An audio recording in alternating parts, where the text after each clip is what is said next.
প্রিয় নবী সাল্লাল্লাহু আলাইহি ওয়াসাল্লাম যখন মাতৃগর্ভে আসেন তখন মা আমিনার সাথে অলৌকিক ঘটনা ঘটতে থাকে। মা আমিনা রাদিয়াল্লাহু তাআলা আনহা বলেন, আমার গর্ভে যখন আমার সন্তান আসলো তখন এক টুকরো মেঘ আমাকে সর্বদা ছায়া দিতে থাকলো। আমি যখন ঘর থেকে বের হতাম তখন এক টুকরো মেঘ আমার মাথার উপরে ছায়া প্রদান করত। আমি যখন ভেড়াগুলো নিয়ে মরুভূমিতে চড়াতে যেতাম তখন ওই এক টুকরো মেঘ আমাকে ছায়া প্রদান করত। আমি যখন পাথরের উপর দিয়ে হাঁটতাম কেমন জানি মনে হতো আমি তুলার উপর দিয়ে হাঁটতেছি। আমি যখন পানি আনার জন্য কূপের নিকটে যেতাম তখন কূপের পানি নিচ থেকে এমনি এমনিই উপরে উঠে আসতো এবং আমি সহজে তা গ্রহণ করতাম।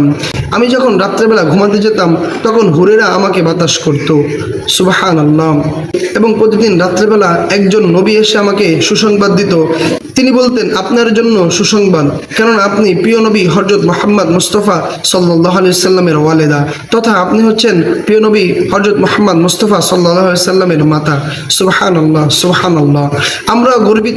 আমরাও গর্বিত, কেননা আমরা হযরত মুহাম্মদ মুস্তাফা সাল্লাল্লাহু আলাইহি সাল্লামের উম্মত পেয়েছি।